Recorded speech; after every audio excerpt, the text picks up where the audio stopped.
that is look at the Seducer's camp. That's what I want to do. And I also want to do this one. I will try to leave the other quest that I just got for the next one. I don't think I have it, like, I'm not tracking it, so... Yep. Maybe, like, Shimmer Mist, Waldheim, that's the Seducer's camp. Yeah, let's go for... no, wait, let's go for the Dragon first.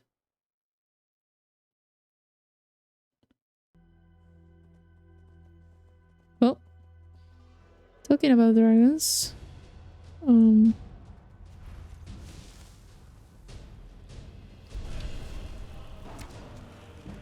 yeah?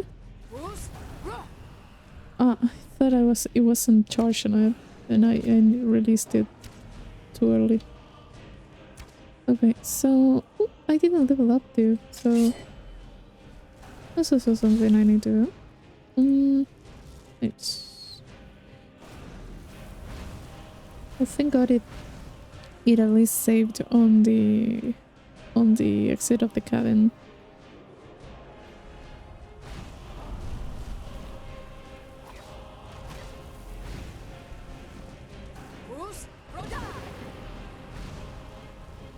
It's a blood dragon.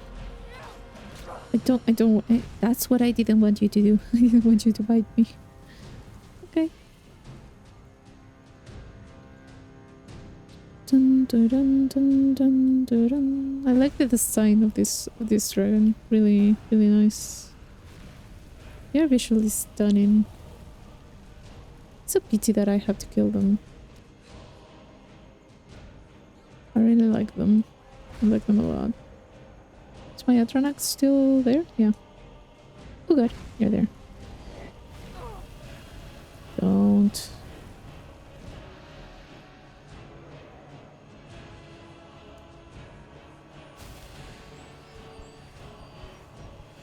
When are you falling down, boy?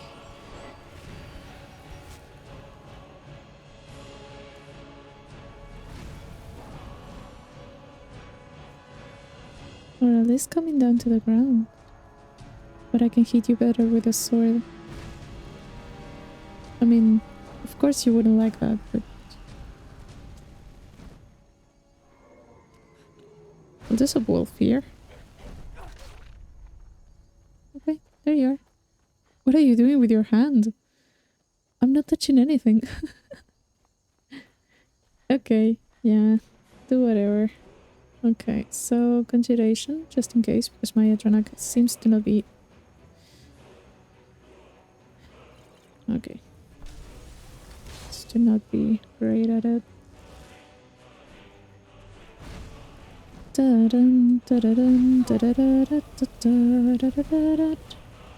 Gonna show.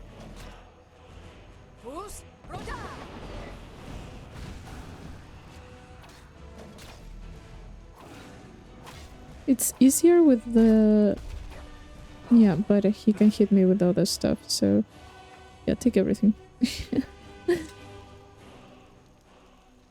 Oh. Vivian, take all the stuff. I'm at your command. Okay, take this. Take this. Common soul gem and stuff. Yep. Yep. Yeah, that's the one thing that is way too much. Lead on.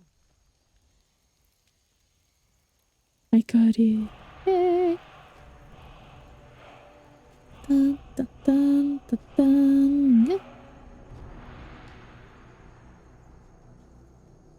Yeah. Yeah, there's a wolf over there that I killed. Okay. And my horse is safe and sound. Good. This is a vein. Give me everything.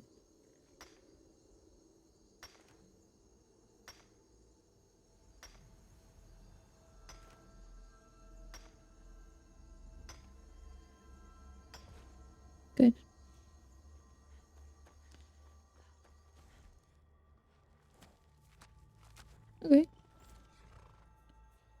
That is good. Now I need to go all the way up. So maybe to the... I think it's this side here and then up north a little bit.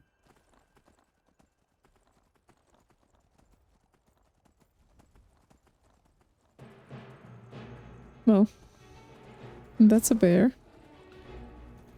I'm not interested in fighting a bear. I have a lot of pelts for now.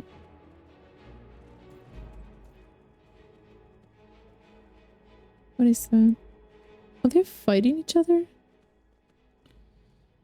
Okay, so now it's kind of straight down this path. That's a fort. Maybe it's here, I think. Yeah.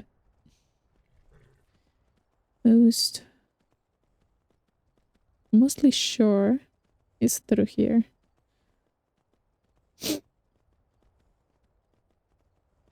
I think that all of these points with dragons, they do have a word of power or something along those lines. Don't go that way. Boy, wait, I know. The other way. Girl. I think I called my horse boy because it's easier for me to just pronounce that. Shearpoint discovered. Okay, so conjuration. Atronach. Alteration. Oak flesh, and it already saw me because... And I already fucked up with my weapons. There we go.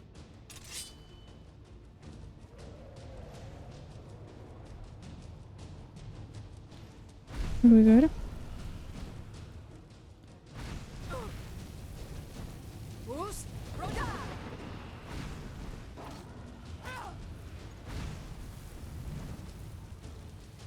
I hit it once. What is it? There.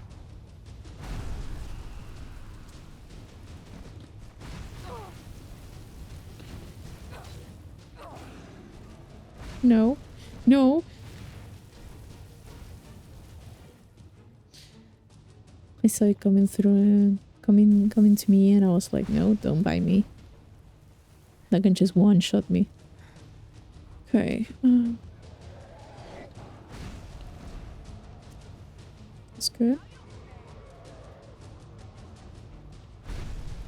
Oh, okay, yeah. Ow! I think it just passed through me. Okay. What that? I think tripping crosses. What the fuck is crosses? Okay. No big deal, no big deal, no big deal, no big deal. I should not have gone there. The hell is crosses? Oh, it's another one of these. Okay. Okay. It's another one of these. Good to know. Not great that you're here, but... Okay. What are you doing here?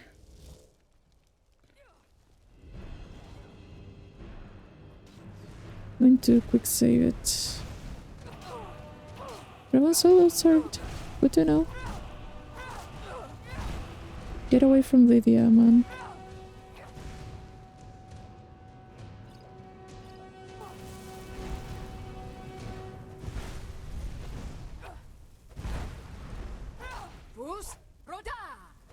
What happened? Oh god.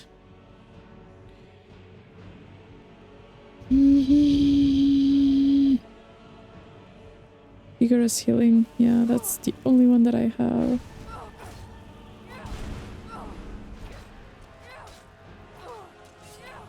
I mean, I saved, which is good.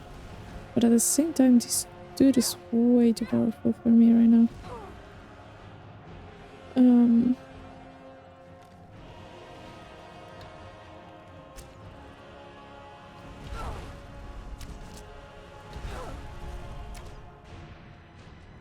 Food?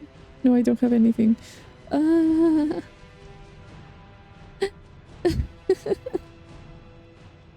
Solution of health. Is health increased? I could do that.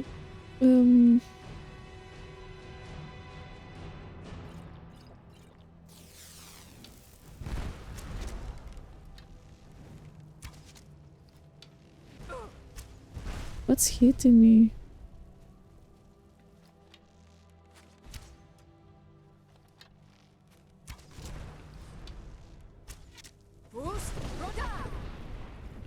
It's not affecting it.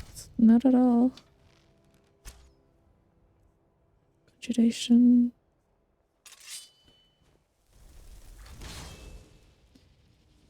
Taking into consideration that I did not defeat Bokun all by myself, item has insufficient charge.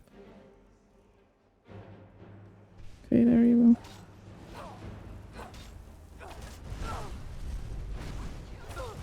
It might be better if it just kills me. There you go. So I can administer better the potions.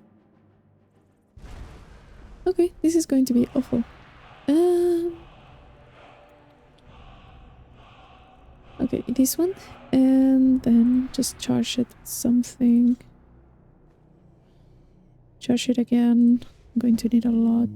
Enchanting increased. Oh, you can level up enchanting like that. Okay. Okay, so health.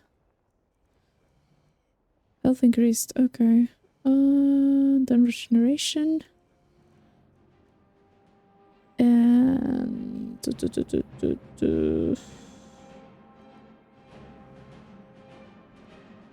little bit of healing. Then get me some magicka. Strength. No.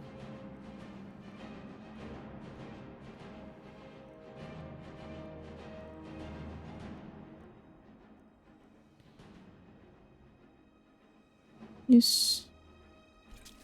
I'm going to do that.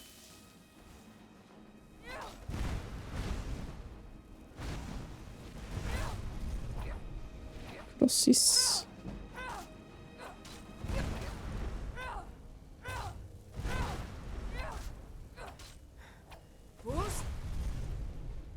Doesn't let me restoration.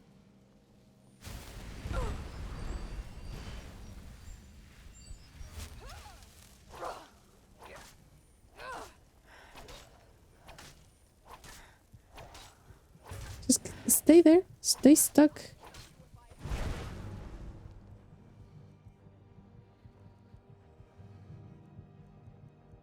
Healing.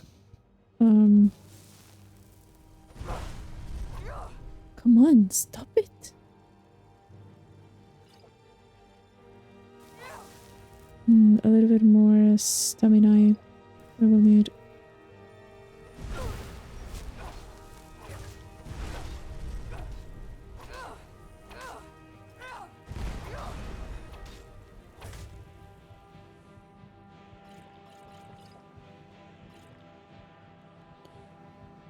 God damn it.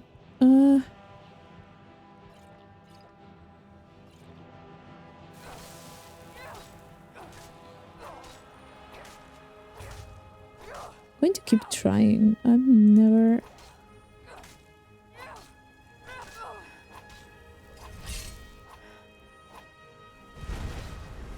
Well, if you can't do anything about your situation, just use brute force.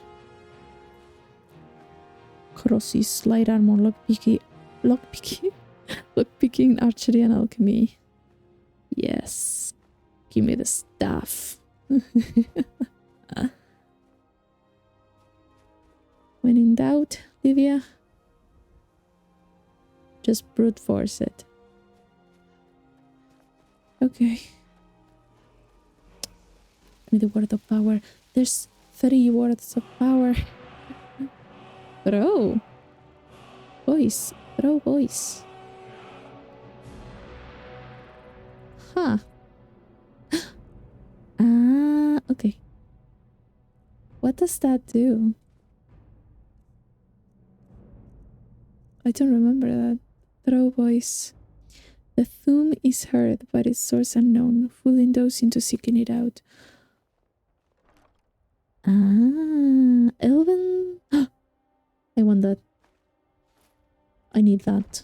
I really need that. Elven. This one. Yeah. More Magicka for me. Yay. That's pretty fun. I didn't know that that dude was there. Thank God I got the dragon first. The dragon plus that thing would have been awful. It was crosses, right? Oh, collect bounty from Skull. Yeah, let's go get the bounty done. And then let's try to do the Seducer's bandit camp. But it's already there. Oh god.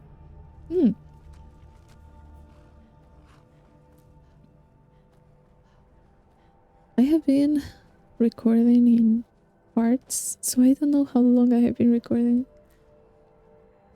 But it's been quite some time. I might need to take a break to eat something. But it was fun. It was too fun to stop. Okay, hi, Scout. Why is everyone talking to me? Concerns about the safety of Dawnstar. Safety? There's no honor in being You young to servant. handle the town's safety? No What Southern is Guard this waits about, for Jan? dusk cleaners.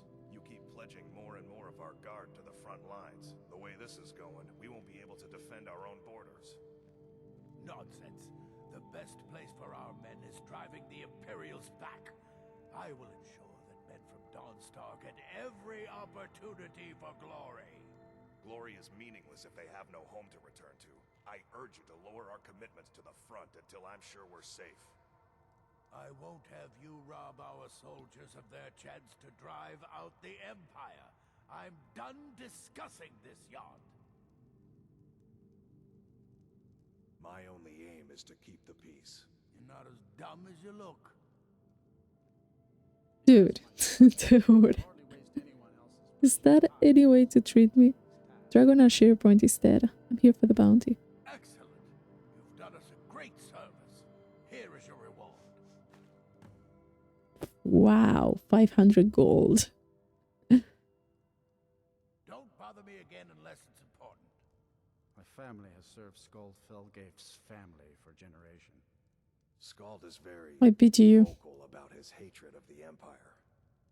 I've been in charge of Dawnstar for over 35 years. I'm Skald's housecarl and head of his guard in Dawnstar. Why is everyone so talkative today? I'm here to lend my magic to the people of Dawn. Madena. Wait, hi. I had hoped life would be simpler here, but war seems to find a way of following me. Are you the court wizard? If you could call it that. The Jarl can make all the demands in the world. I'm not setting one foot on that battlefield. I fought in the Great War. I cut enough young lives short. I'm not gonna do it again. Okay. You mentioned the Great War. About 30 years ago, the Aldemary Dominion invaded the Empire. It was a surprise attack. Caught everyone off guard. They ended up sacking the Imperial City. I was there, blasting apart young elven men and women with fireballs and lightning bolts. By Akatosh, all the blood, the smell of flesh burned and pulled apart by magic. I never want to do that to another soul, ever again. Interesting. Where can I learn more about magic? Magic is frowned upon in Skyrim. Only the mages at the College of Winterhold teach it freely. If you wish to learn, join them. Yeah, go ahead. Do you Spells go and for sale? incantations for those with the talent to cast them. What do you have? Let me see the apparel. Nothing. Okay.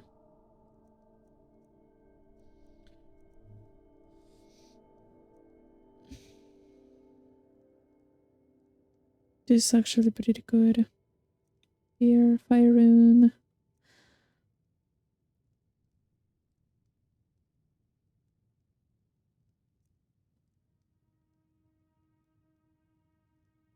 Hmm.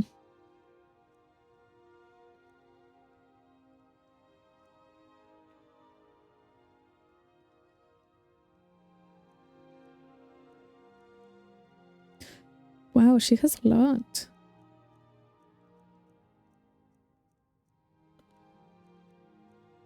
Wow. I was not expecting that many things. I just get Firebolt. Well, Fireball is something I can afford. So why not? Back to another fine day in Dawnstar. Yeah. Thank you. Nice doing business with you.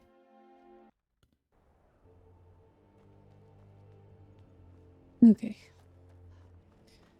So let's go to the Seducer's camp. I'm also like was right here, so I'm going to unlock this. Do I need to go in? Ow! Hey! Come on. Don't be like that.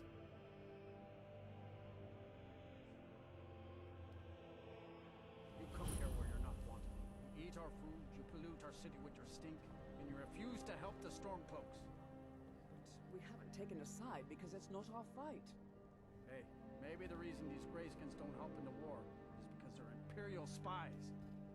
Imperial spies? You can't be serious. Maybe we'll pay you a visit tonight, little spy. We got ways of finding out what you really are. Oh, you piece of shit. Looking for shipping? We always offer better service than the East Empire Company. Look like those Nords were giving you trouble. Nothing new there. Most of the Nords living in Windhelm don't care much for us.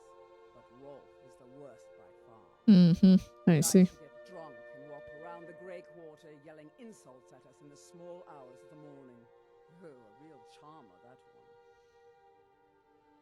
Why would anyone think you're a spy? Some of these Nords will come up with any excuse to despise us. And it isn't just the Dark Elves they hate. They make a target of the Argonians as well. In fact, just about anyone who isn't a Nord is fair game for their bullying. Safe travels. Safe travels to you? Yeah, that's the situation in Windhelm.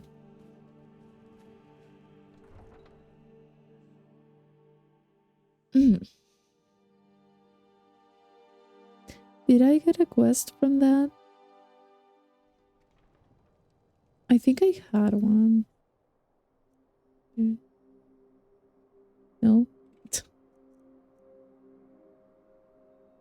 No. Okay. Let's just go get the Seducer's camp that's right over there. Got it.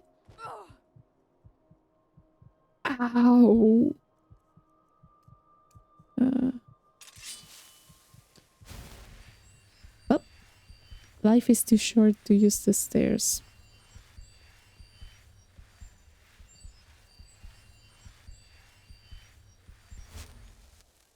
Take that.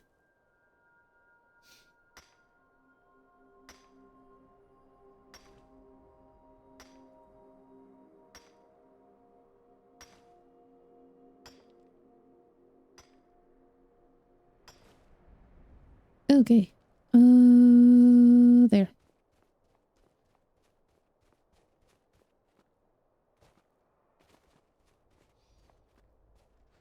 It will most likely be like the Saints camp, right? It's going to be like 2 or 3 locations. Oh yeah, I need to go around this. Oh god. This is very steep.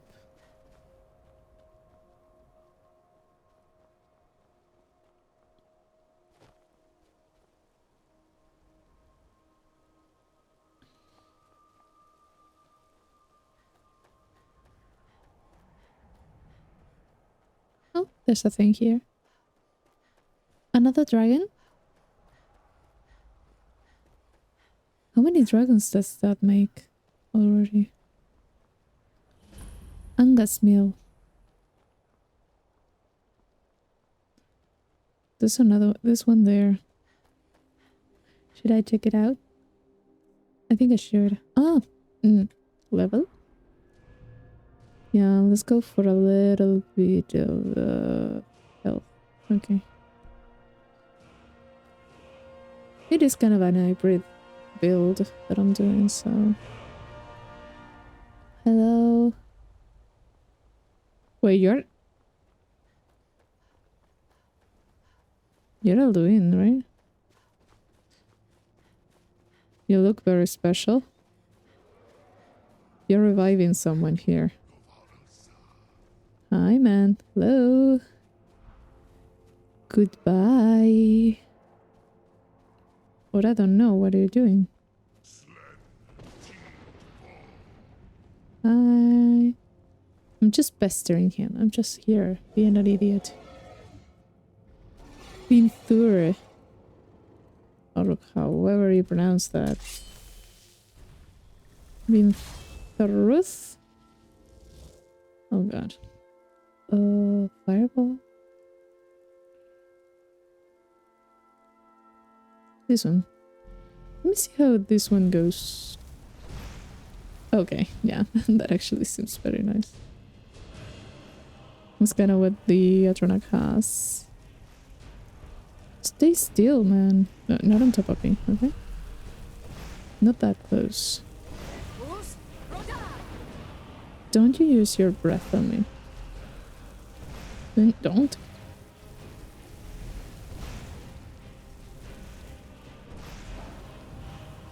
I like this one. Did you shoot your sword? Okay, it's there. Oh.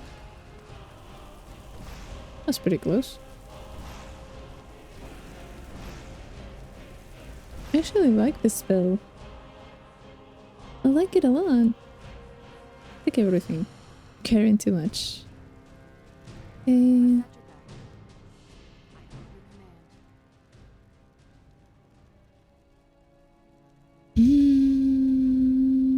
I cannot give you the things. Okay, I can give you this one though. Okay, yeah, I'm going to have absorb this and I have to make more space on my... Hi.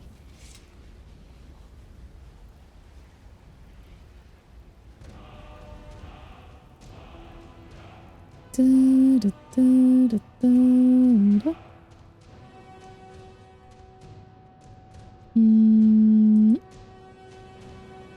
Ah. Yeah. I know.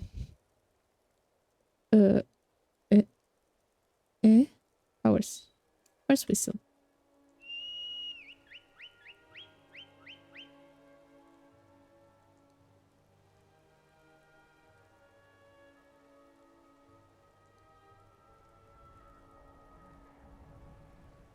Would be nice if my horse actually came. Okay, shots. That's another one, actually. Horse call.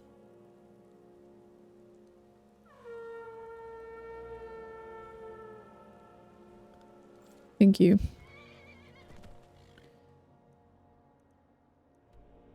Yes. How to bypass the over-encumbered? Get a horse. I'm doing quite well. Now I need to go to this place. Yes. Oh, I really like horses. Where am I facing? Okay, no, to the right. A little bit to the right. There we go.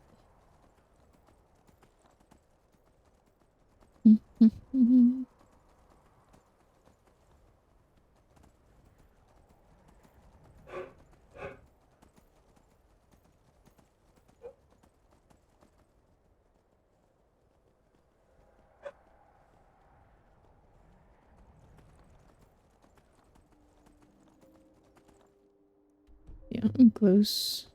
Going.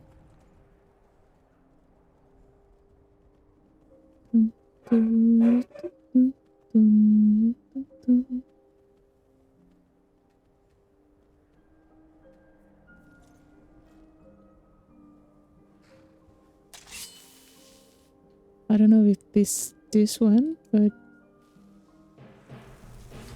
yeah, something tells me it is. No. No, fire explosion, no. Firebolt. The Seducer's bandits, okay. Someone do something. Oh. What was there? What was the problem? That's my question. Because they got really weird. Like someone was attacking them. Just kill the one. Oh yeah, I don't have many.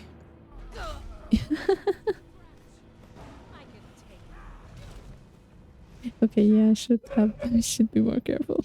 I need to start making potions too. Taking it a little bit more serious. Okay, no. Yes, yes, I'm okay. There we go.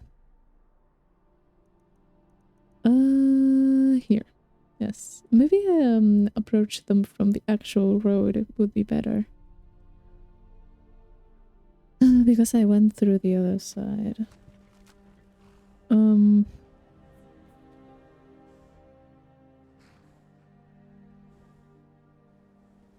Okay, so there. Let's do our best.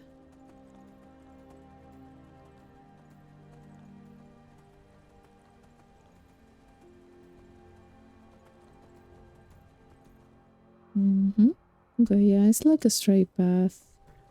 Just follow the road. That'll be good.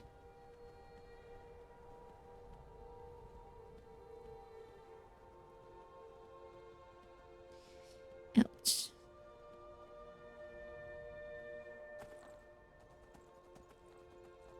My arm hurts a little bit. Oh, that's a cat. It is distracted with the elk. Okay, so here's the thing. Conjuration, bring Matronoc. So there you go, and then alteration Oak Flesh. And then Firebolt. Why do we have an ice wraith? Why? I hate you.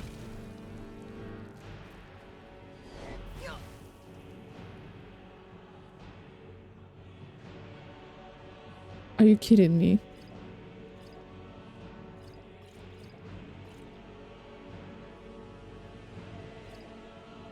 Are you kidding me? Oh god.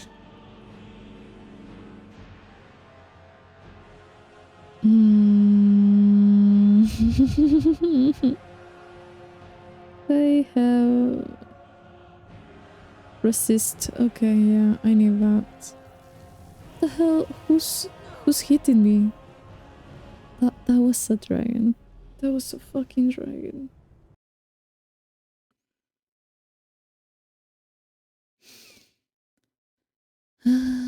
Okay.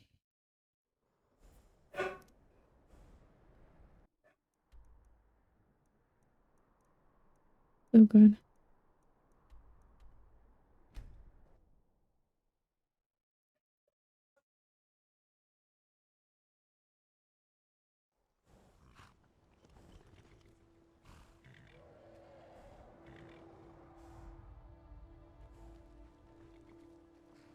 I hear it.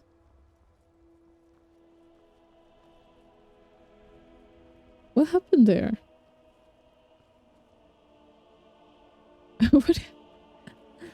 What happened there? What is that?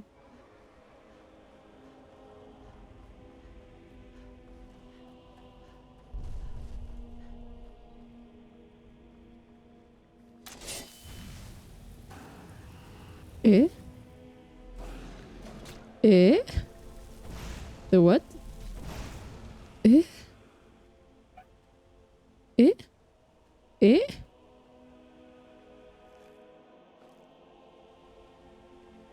What? Eh? No, but first of all, why are you alive? Second of all, why are you invisible? And third of all, why do you still have dragon scales and dragon bones to give me? I just killed you. And fourth, what is that?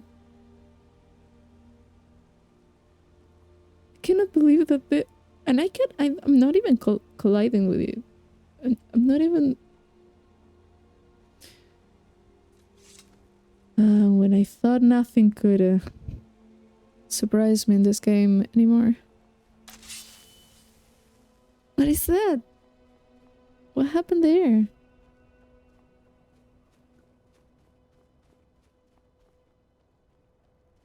Oh, wait. Is the thing that appears on the ground when they fall down? Is that it? No. No, it shouldn't. Why is it vertical though? Okay.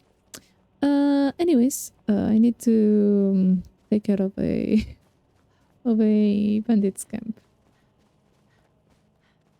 Was that what was attacking me when I got to the bandits camp the last time? Is that what it was? The dragon? It wasn't another dragon? Or it is, because I hear something. Is it? There's an ice wraith there. I don't really want the ice wraith. Okay. Give me a moment. Alteration. Destruction. No. Conjuration.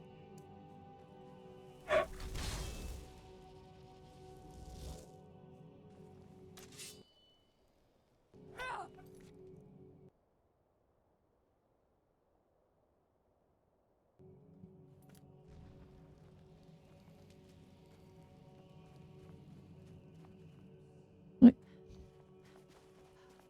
Okay.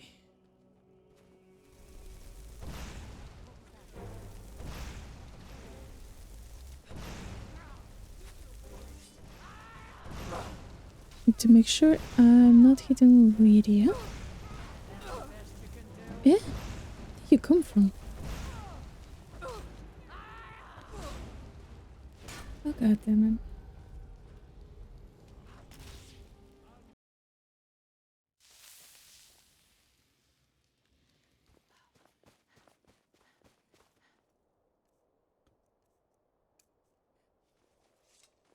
I do have my Atronac. Good.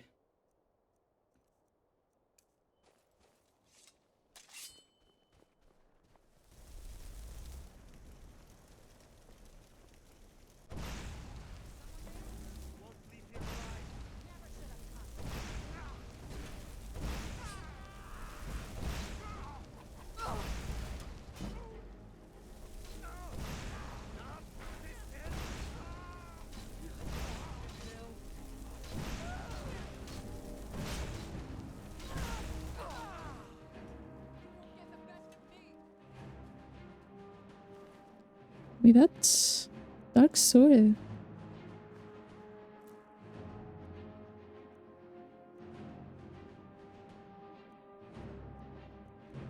I want those. Just in case.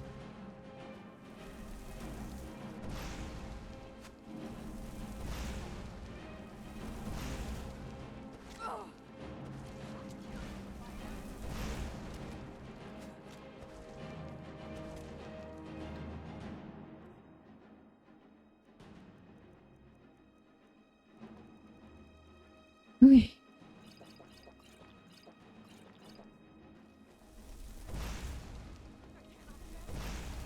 Here we go.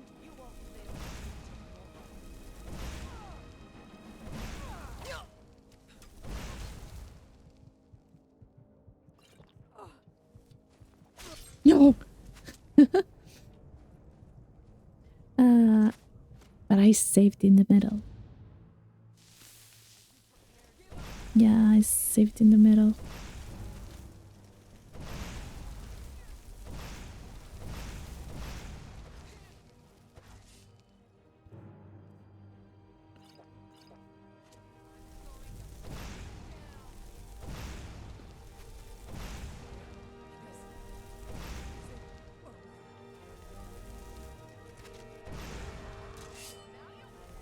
Oh god.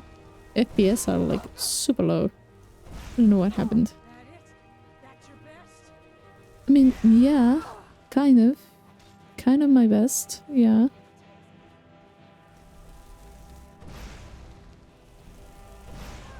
Just like even worse than the... Can I get any?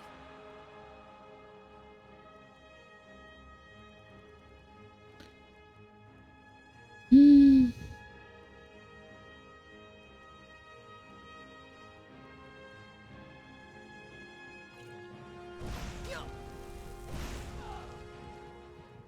Thank you.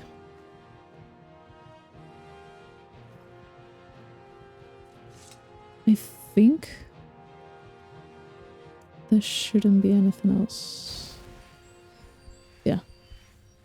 Another one of these. Another one. Okay. Okay, yeah. That one has nothing. Because I already looked it. Seducer's helmet. Interesting. Cage key. Armor. Sure. Give me that. Miss Wraith. Good to know. Sorry for your loss. Give me that. Give me that. That's actually good. I already looked it. Hidden treasure. Wolf Queen. Okay. That's pretty good. Your hide. Hi, little one. Oh, you're kind of different. Demented. Are you okay? Those bandits must have caged you. Hey, little guy, you're hurt. Are you? Do you want to come with me? Alright, let's go. Teleport pet. Note on the mental nymph. Can't believe we carried this bug the whole way here. Occasional. Always afraid it's going to find a way through the bars and eat me in my sleep. Is that an option? Do you eat people? What is your diet? You know? I'm just curious. Okay, so. Okay, books and no. Seduces bandit leaders. Okay, here. Dark work. These. Can you leave so I can read? Thank you. Dark work. This, but does it ever pay well? Once every few days a merchant comes galloping through, defenseless as a babe. We seducers always do our good deed and lighten their load before we let them pass. It is the least we can do. Moving north was the best thing we ever did. Leave Risad to the milk drinkers of Whiterun, or as they call it themselves, the Saints. They are probably still hounding him on the road to Markarth. Spotty is behind on his visit. I wonder if his path from the west was more treacherous than usual. We need a change in our fortunes. If we don't get paid soon, I fear the others might not stay much longer. Hopefully this new lead pans out. A new lead. Okay.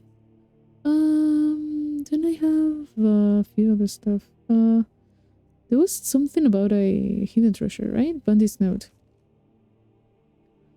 They find this new lead, investigate Crystal Drift Cave. An exotic treasure is said to be hidden in Crystal Drift Cave. Heard it from a coinless trader trying to save his own skin. Going to send a few to see his story checks out. If the story is true, we need to be sure the Saints don't find it first, or our benefactor will be pleased. Ah, our benefactor is not or. Okay. Our benefactor will be pleased. Okay, so what is that? Oh, it's not that far. Good. Okay, let's go.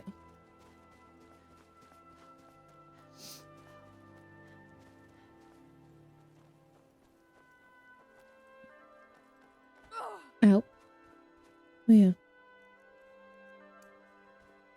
I should prepare. There's a cave here.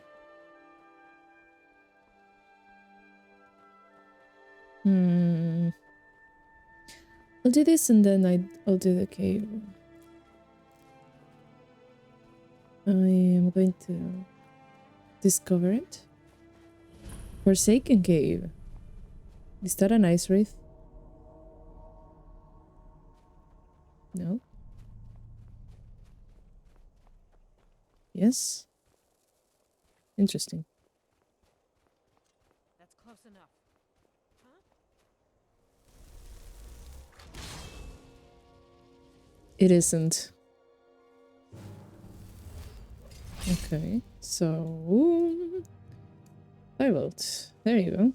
Now let's do this.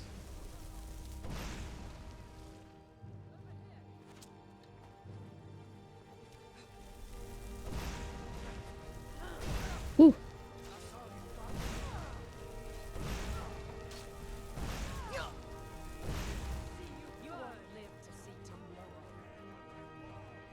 Okay.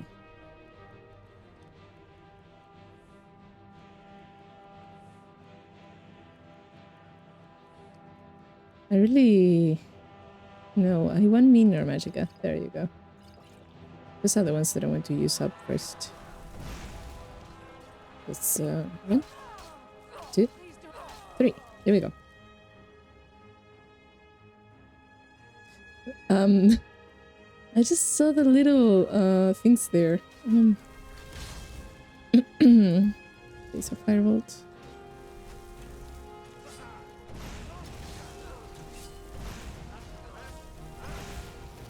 Sweaty. Okay, yeah. And I need to heal myself. Do I have anything? I do have that one. Okay. No, don't do that. At least I'm leveling up light armor. I don't have that much though. Oh! No! No! No! I didn't mean that! Okay. I mean, sure. Get me out of here a little bit. There you go. And I wanted to use a shout. I want this. There you go. I wanted to put some distance between us, and I didn't realize I had the thing. No. Okay, I don't have... Okay.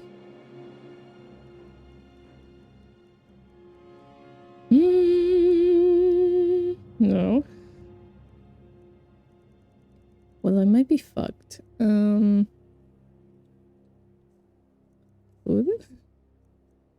No.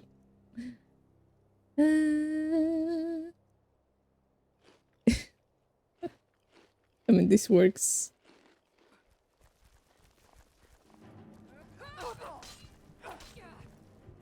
No. There.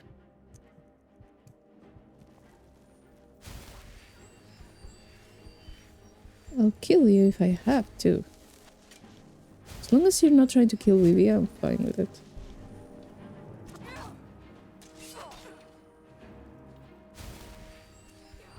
No! Vivi, no! Okay. Ah. Not my day. Just not my day.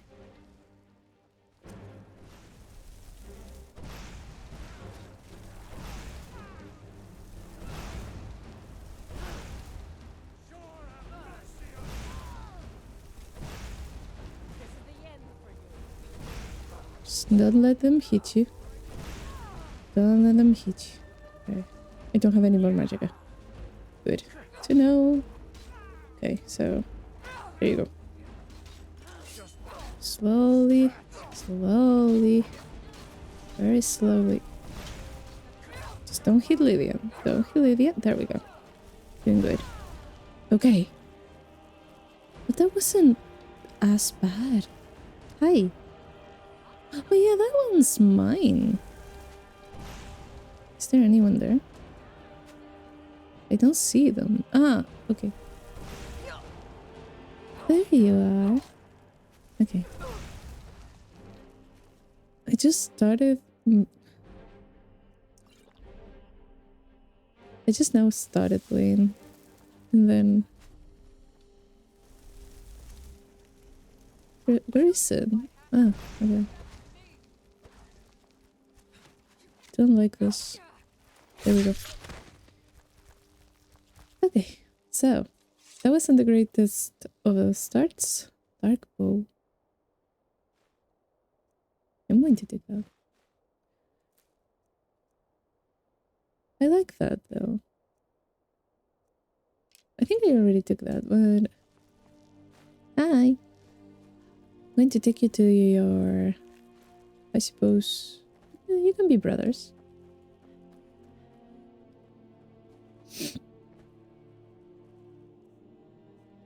Don't have much space. Journal, good.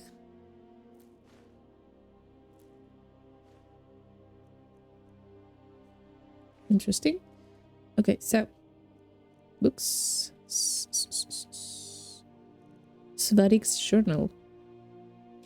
We continue to do the bidding of Thoran, our wealthy benefactor. Though our relationship has taken a turn for the worse, he still pays exceedingly well and continues to ask us to pillage the trade caravans as they pass, searching for anything we can find that seems off, or has even a hint of magic. Thoran is a powerful conjurer, but also completely insane. He has become increasingly unhappy with our spoils as of late. I suspect that the vainglorious saints have done something to gain his favor. We have all become fearful of what might have happened if we meet him next month and he disapproves of our spoils. If you ask me, all that time he spends holed up in the sewers has finally turned his brains upside down. Okay. He seemed to really like those tongs and rusty calipers we brought him a few months back. All we need to find the right piece of junk that he thinks will help him bridge the gap he keeps going on about, and we will have full coin purses once again. Okay.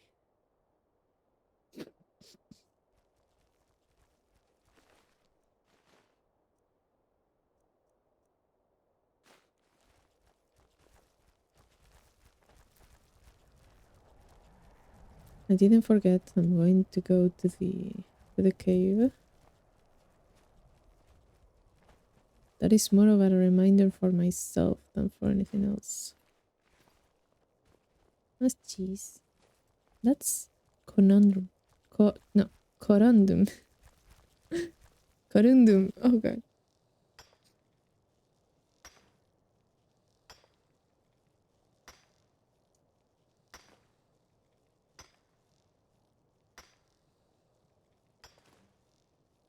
Okay. That's a sham. Give me everything. Piedra.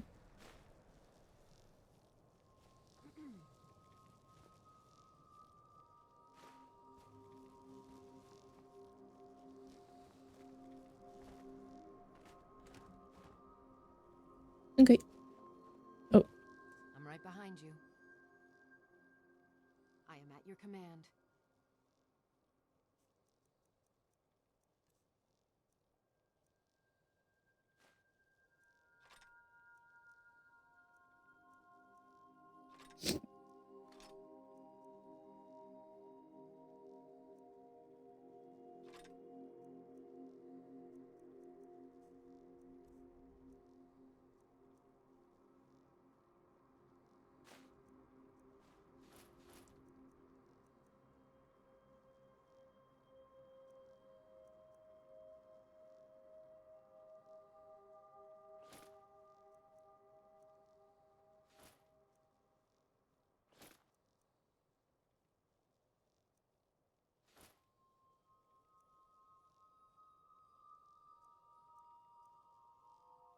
Necklace of the Squire.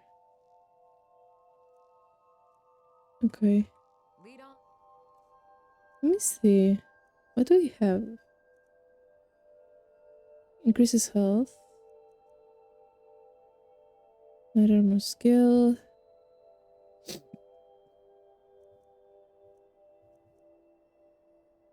Why do I have so much stuff? No wonder I was so... Yeah, I'm going to leave you with your friend. I'm going to go here. Yes. And you're going to stay with your friend.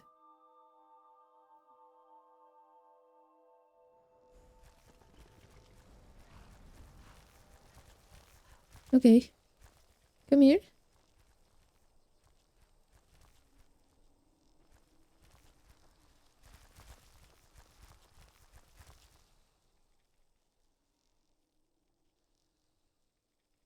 Stay here. This is your new home. Yeah. I have 2 of them. Now I can continue.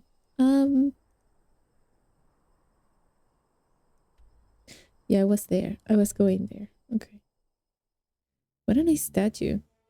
I didn't get to read it. Okay. So. That's empty. Okay. And take that.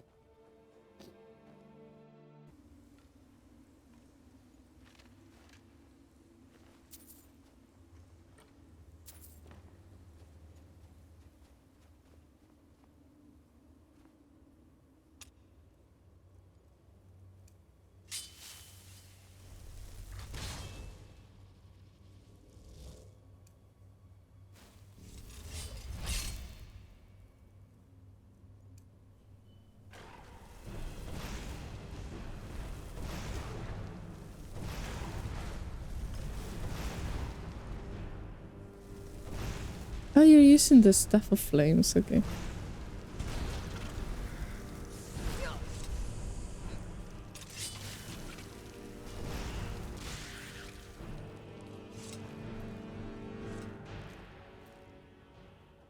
For a moment I was like, what did I give you?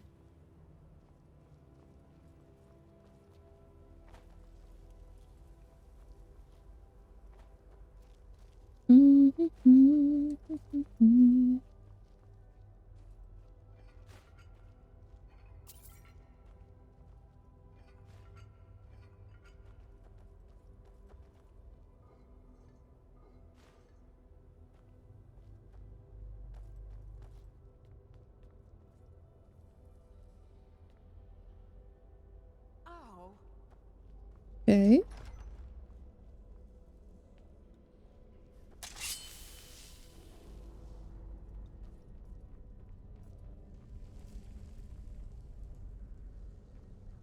Should prefer the Atronic though.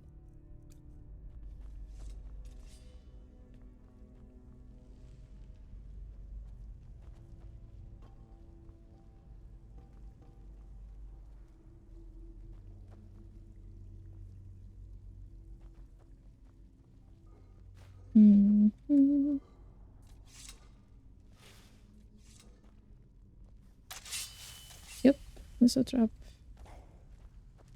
I hear a Dragonborn.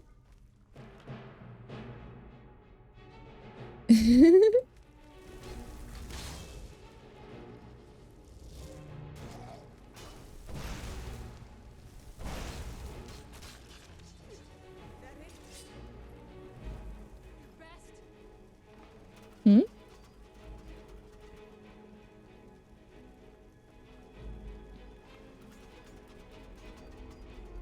When Lydia doesn't trigger the traps, it is the Atronic.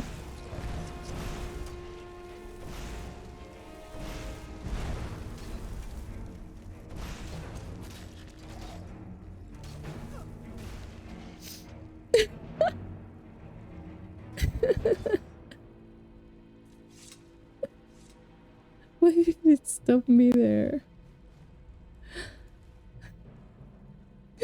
Why did you stop? Viinturuth. Okay.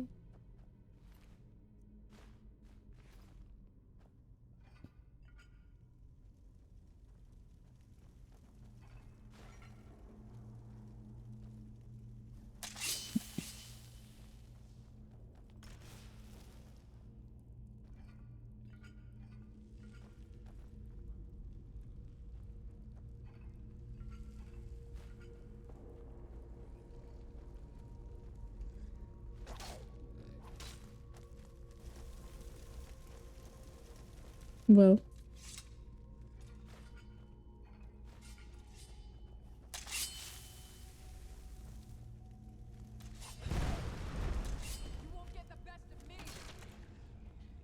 Girl, you're being too much. Come on, give me that staff back. Fuck.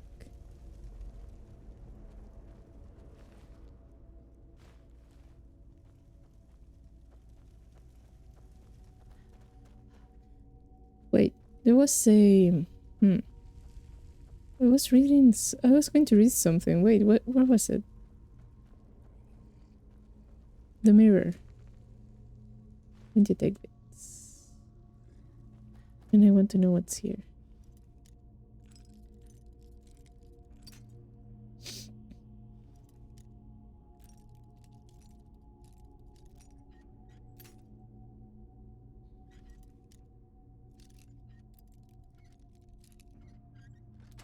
There we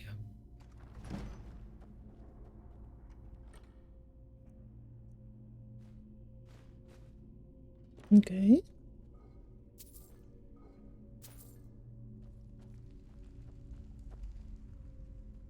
You are giving me that. Here. How can I serve you, my Thane? You're giving me the staff back. You're a menace. Yeah. Lead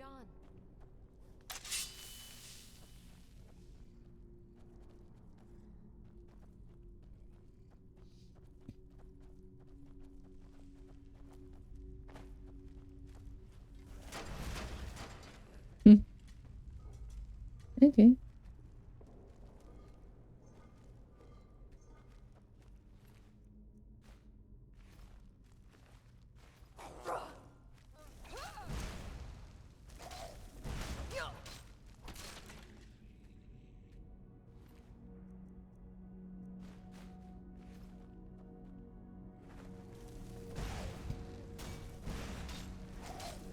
For a moment I thought I had to loot him. Did you activate sooner than this?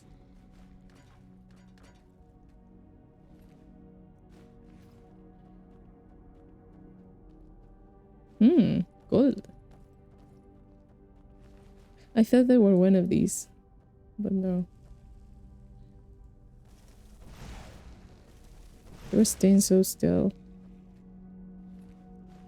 Okay.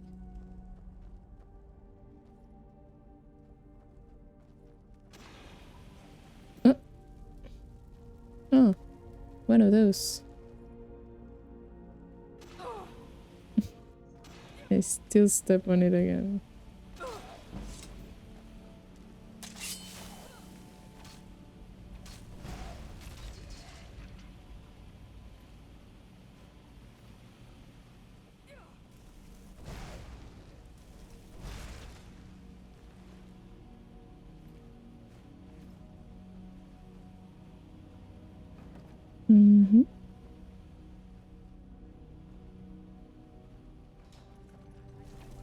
Ooh!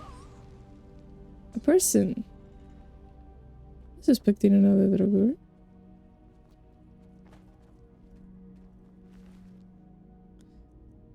Okay. A vampire.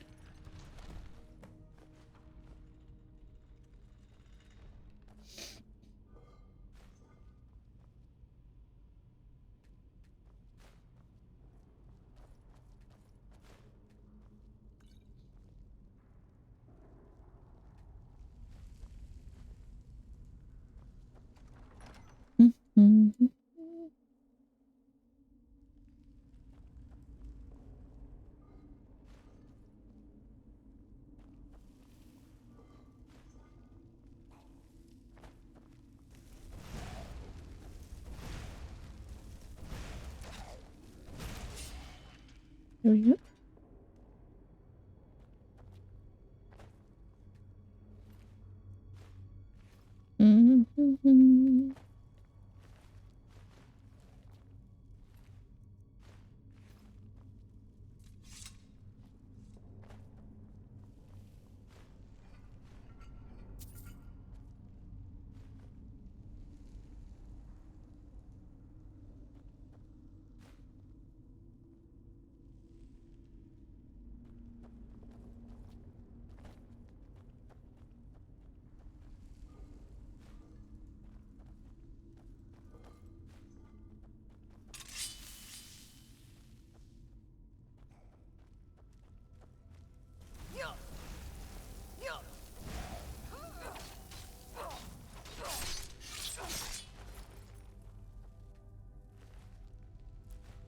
Mm-hmm.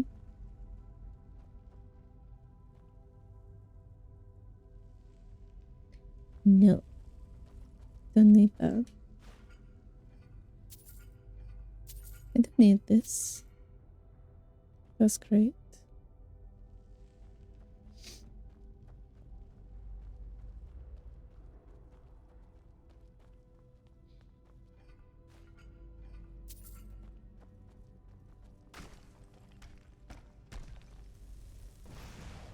Only one?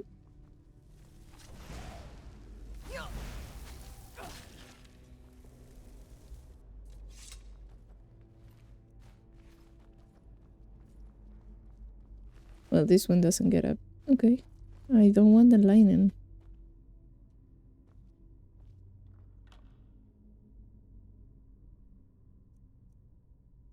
Okay. I don't want the linen. Linen? Linen? I also don't want this, so.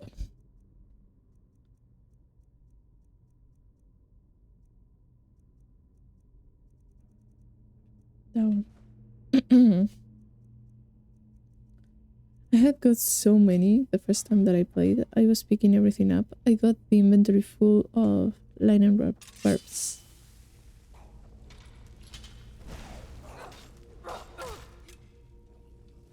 Because that was a very common item. It's a very common item. No, no, no, no. Are you okay, Lydia?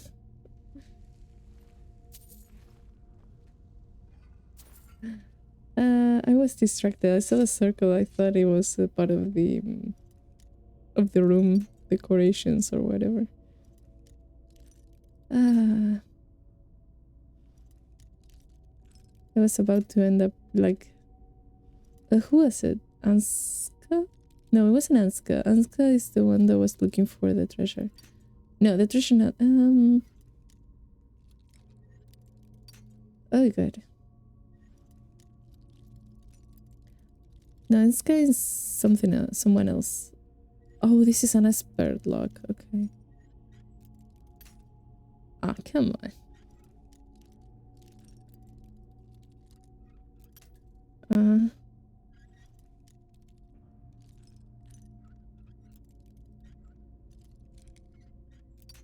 come on.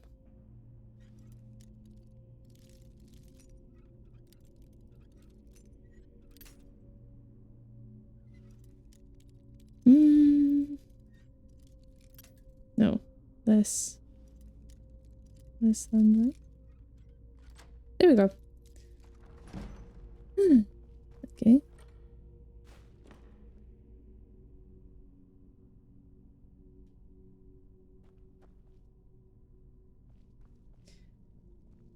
Let's save.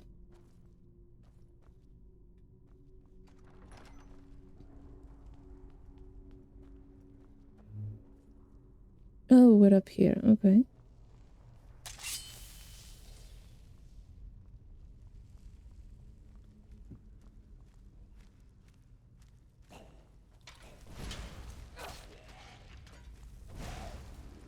It was just one vampire. Are we going to find more?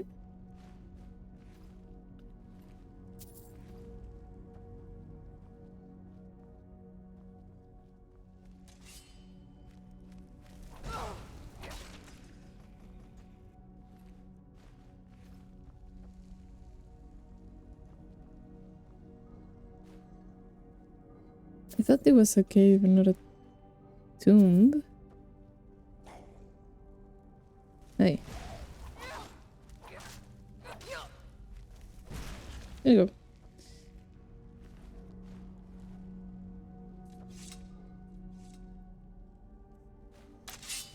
There you go.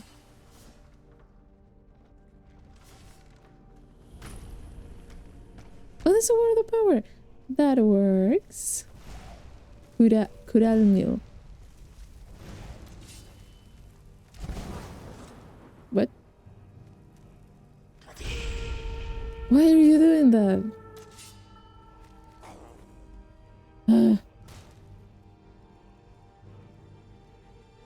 Why? Just why? Because I know I changed it before.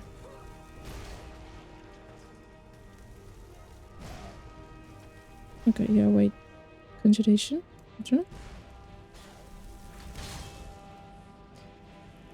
And no flesh. I have no more magicka, but we're fine. But just recover slowly. Curar mio.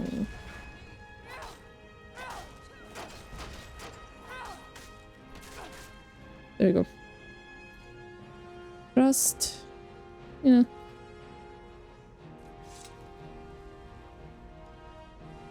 I have something to give you though. Oh, because the sun that I were there.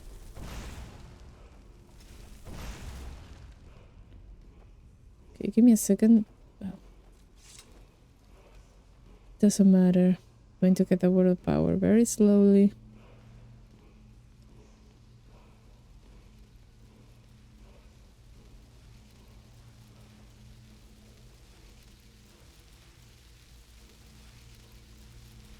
What is it? Leech, marked for death. Drain vitality.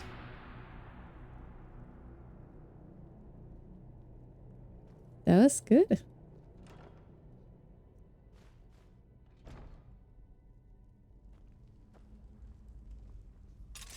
You're coming late to the party.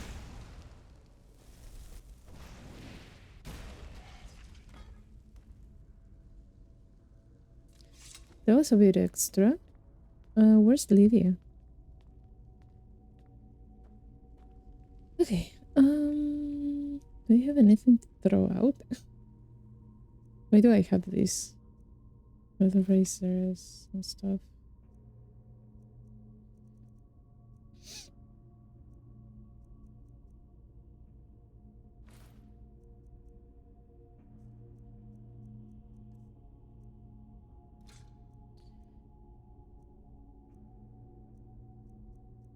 Yeah, that should be good.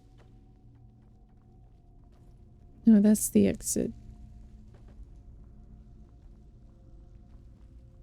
What's here?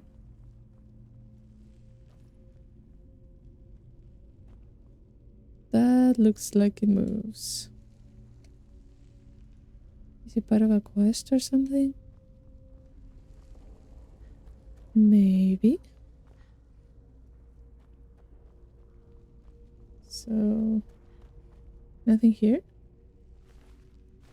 Yes, a body to loot.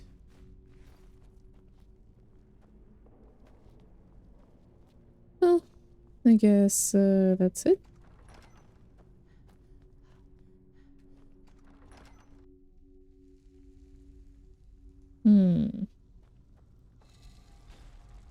Okay. And where do we go?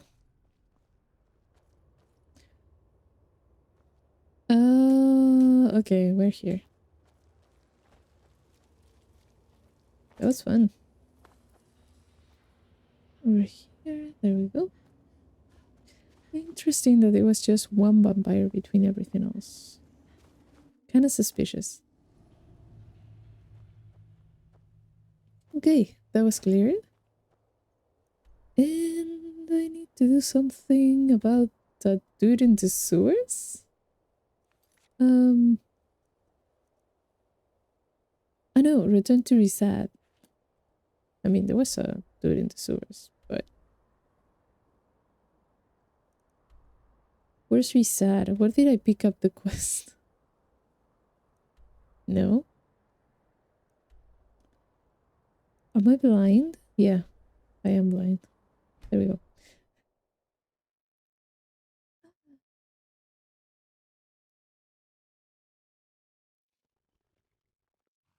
Reset. Here.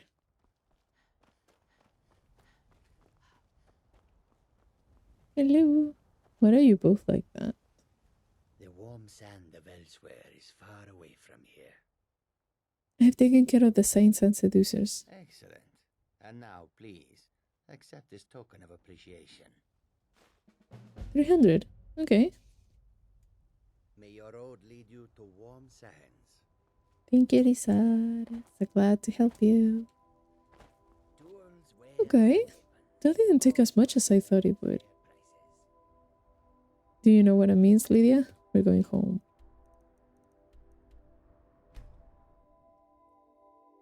We're going home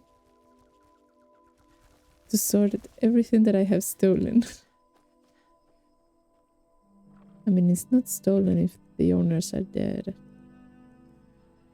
So, let me throw the ore and the stuff here.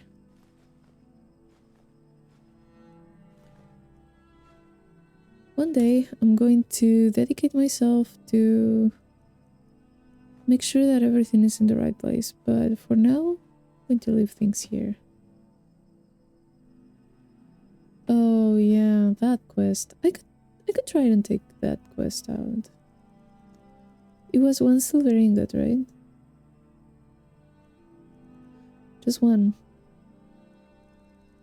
There we go. And then I needed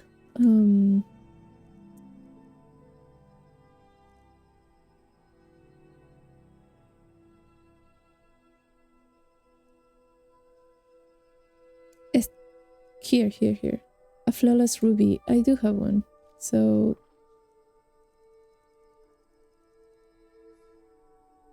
no, I don't have a ruby. I have flawless garnet. Wait, I didn't get a flawless ruby? I'll try to see on the other chests that I have. Because if I have one, I can just get rid of that quest. Go flawless.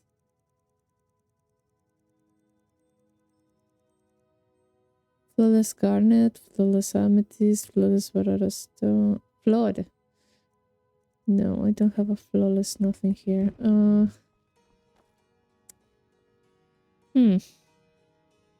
Well, that's a pity. Those were the places where it could be. Now that I think about it, oh, I also got to level up. Good. Okay. And I also got a book I want to read. The Mirror.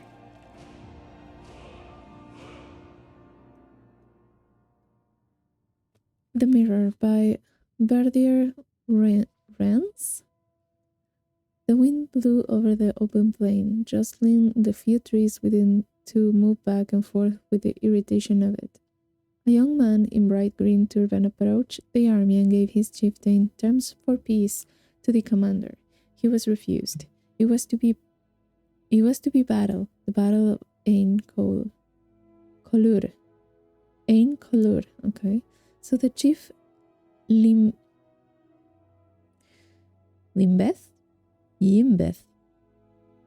I don't know. So the chief Yimbeth had decreed his open defiance, and his horsemen were at war once again. Many times the tribe had moved into territory that was not theirs to occupy, and many times the diplomatic approach had failed. It had come to this, at long last. It was just as well with Mindothrax. His allies may win or lose, but he would always survive. Though he had occasionally been on the losing side of a war, never once in all his 34 years has he lost in hand-to-hand combat. The two armies poured like dual frothing streams through the dust, and when they met, a clamor rang out, echoing into the hills. Blood, the first liquor the clay had tasted in many a month, danced like powder. The high and low battle cries of the rival tribes met in harmony as the armies dug into another's flesh. Mindothrax was in the element he loved. After 10 hours of fighting with no ground given, both commanders called a mutual and honorable withdrawal from the field. The camp was positioned in high walled garden of an old burial ground, adorned by springtide blossoms, As Mindorax toured the grounds, he was reminded of his childhood home. It was a happy and sad recollection. The purity of childhood ambition. All of his schooling in the ways of battle, but tinged with memories of his poor mother, a beautiful woman looking down at her son with both pride and unspoken sorrow. She never talked about what had troubled her, but it came as no surprise to any when she took the walk across the moors and was found days later, her throat slit open by her own hand. The army itself was like a colony of ants, newly shaken. Within a half-hour's time after the end of the battle, they had reorganized as if by instinct. As the medics looked to the wounded, someone remarked, with a measure of admiration and astonishment, "Look at Mindorax. His hair isn't even out of place." "He is a mighty swordsman," said the attendant physician.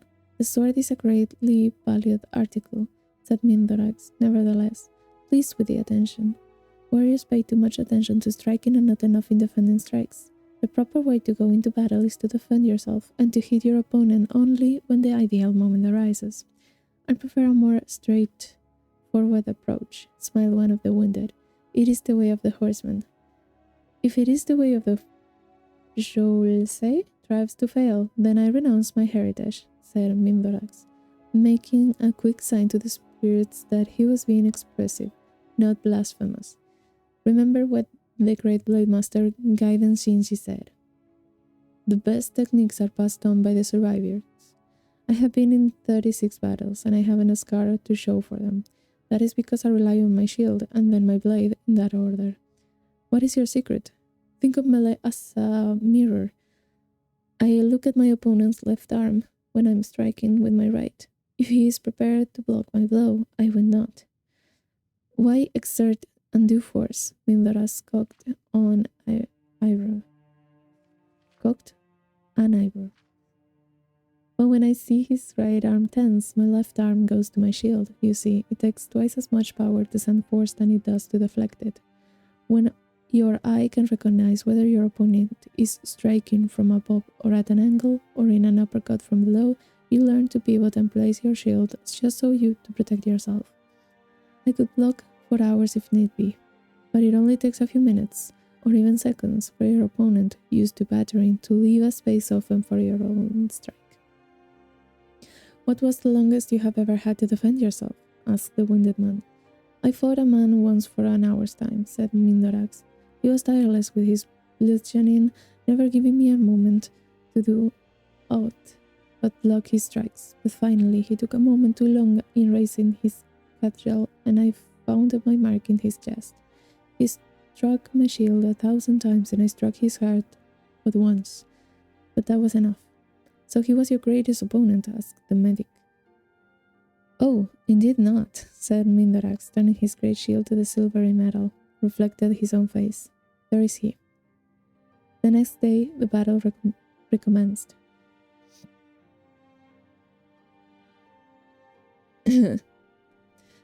Chief Limbes had brought in reinforcements from the islands of the south. To the horror and disgrace of the tribe, mercenaries, renegade horsemen, and even some rich men, witches, were included in the war.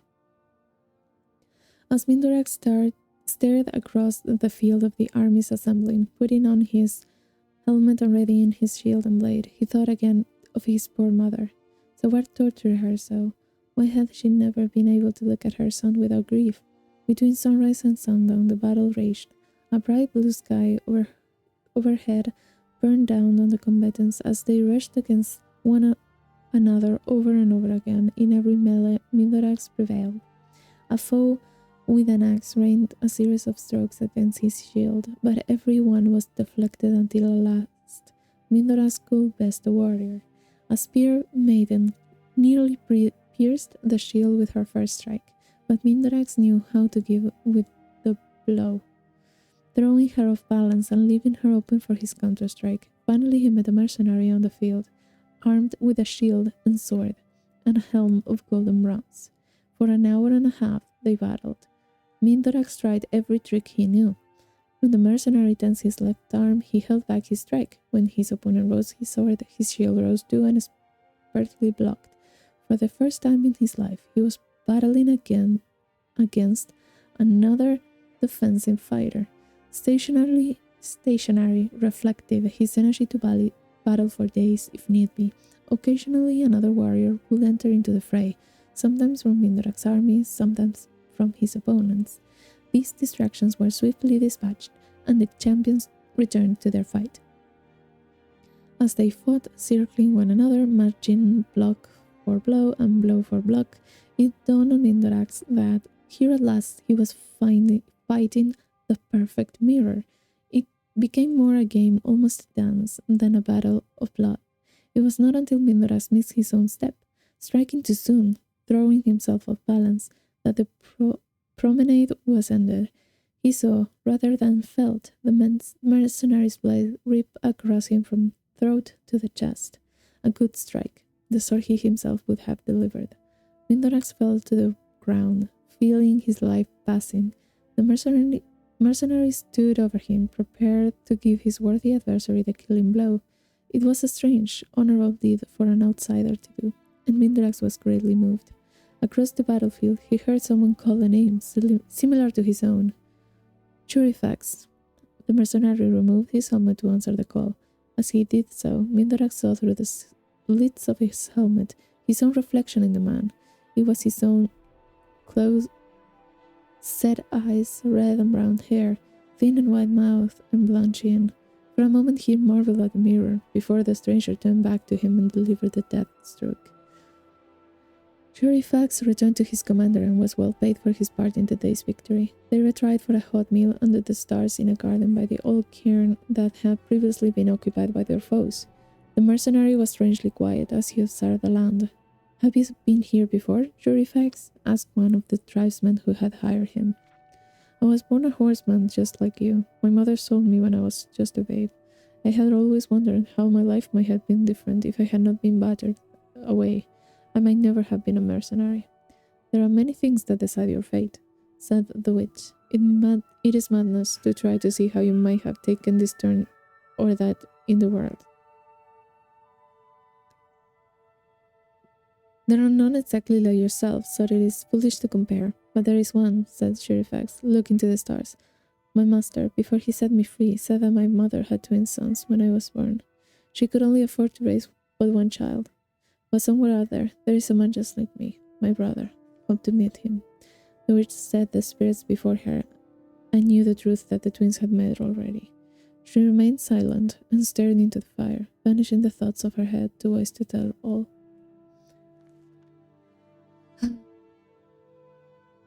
Halfway through it, I knew where it was going. That hurts.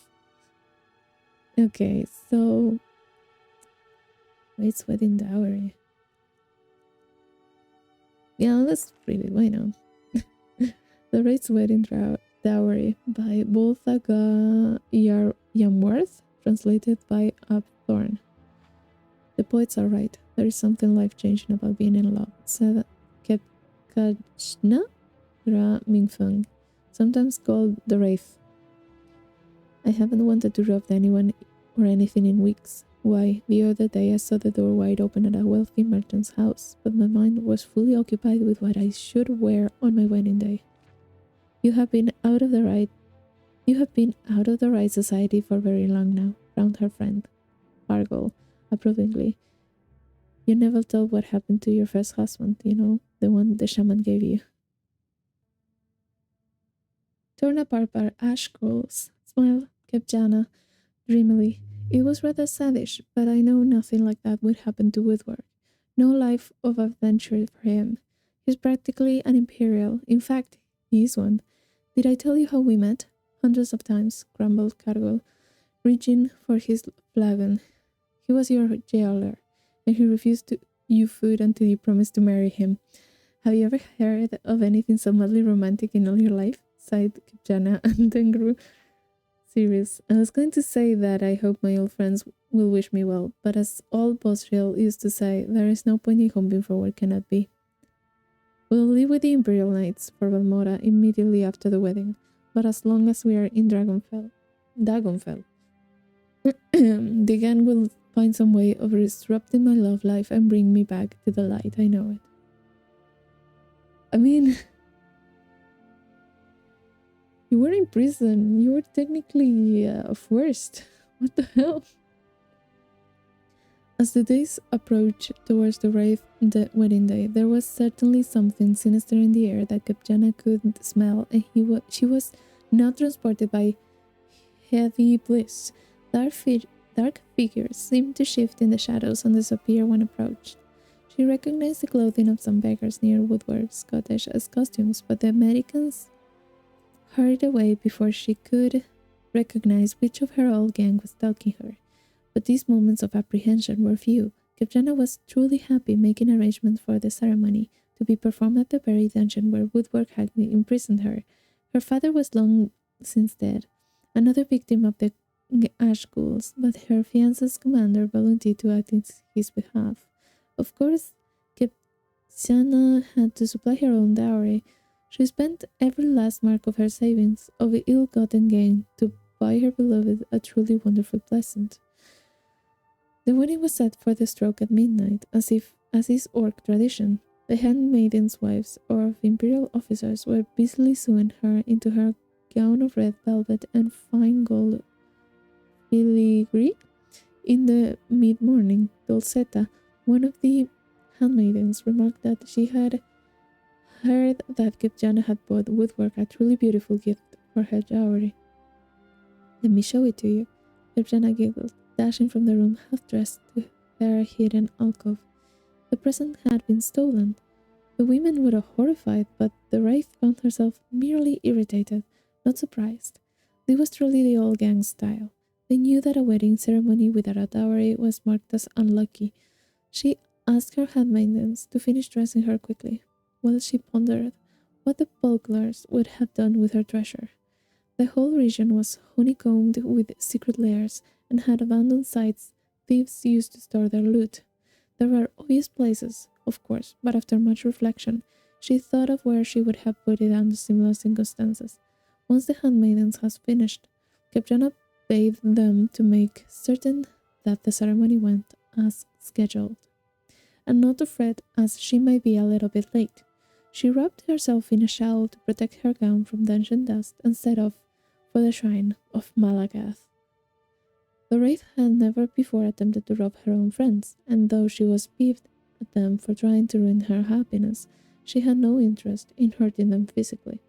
Her style was to avoid conflict, though she knew it would be inevitable. The lessons her mentor, Cargul, had given her had helped her avoid the lances and blades of guards and imperial knights over the years. Now, she would see if they would allow her to survive a den of thieves and the unknown dangers of the shrine, without most importantly ruining her dress. The desolate place was so empty as she delved into it that she feared she might have had a miscalculation. It was not until she found a small room hidden down a long corridor that she knew she was at the right place, and that it was well suited for an ambush. She grabbed the chest with her treasure within and turned to face the assault. Two of her old gang, Yorum, and Yori, the Red Guard twin brother and sister, were outside the door as she came from the room. They knew the wraith better than to daunt her and immediately attacked. Yorum stuck out with the left thrust of his blade, while Yori thought to rush her. The wraith neatly sidestepped Yori while dropping her weight to her rear left leg, shifting her right shoulder to the left to slip past Yorum's strike. The twins crashed into another, and Capjana passed swiftly on. Almost immediately she was set on by the Argonian Viinturuth, his mace whistling through the air at her head. They had never much liked one another. The wraith snapped into a duck, so the mace whacked with a tremendous clamor against the stone wall. Viinturuth was thrown off balance, giving her a few seconds lead hurrying up the passage. Ahead she could smell the fresh night air. The last of her dowry's defender was Soroth, an orc with whom she had shared a brief romance. It was he who kept Capjana It was he who Capjana knew had masterminded the theft. In a way and in context, she thought his devotion to her misery was rather sweet. At the moment, though, she was most concerned with avoiding his barbed axe, that seemed ideal for breaking her dress fine stitchwork and the flesh beneath. Bending her knees, slightly bobbing to avoid strikes to the head, weaving her head to confuse Soroth of her next move, shuffling her feet arrhythmically, the wraith made an impossible target. She ducked inside his thrusts, sidestepped his wings, and then sidestepped his thrust, and ducked his wings. As erratic as she tried to make her defensive moves, Soroth still kept pace with her, refusing to budge from his position at the dungeon outlet. Midnight was coming, and the wraith finally decided that she must end the confrontation. When Soroth swung out next, she sidestepped to her left, swayed down, and ducked her head, so the axe whistled over her right shoulder in that instant. His right side was exposed, and she reluctantly smashed the chest hard into his torso. There was not enough time for Capjana to see if she had killed him or merely knocked him unconscious. In truth, she thought nothing else but rushing to her wedding ceremony. At precisely midnight, Woodwrong and Capjana were united together. He was delighted with her dowry gift, a fine suit of armor that would make him the envy of other imperial jailers. Even more, he was enchanted by his wife's tale of retrieving it from the shrine of Malkath. Did it occur to you to put on the armor when you knew that it was an ambush? He asked. I didn't want to dent your present, she replied between kisses, and I certainly didn't want to wrinkle my gown. Oh, I like that. I really enjoy that. As weird as it was. Okay. Okay, so what else is in Physicality of Werewolves? I'm going to read that. I'm interested. Experimentation in the Physicalities of the Werewolf by Reman Krex. We have read something about Reman Krex before.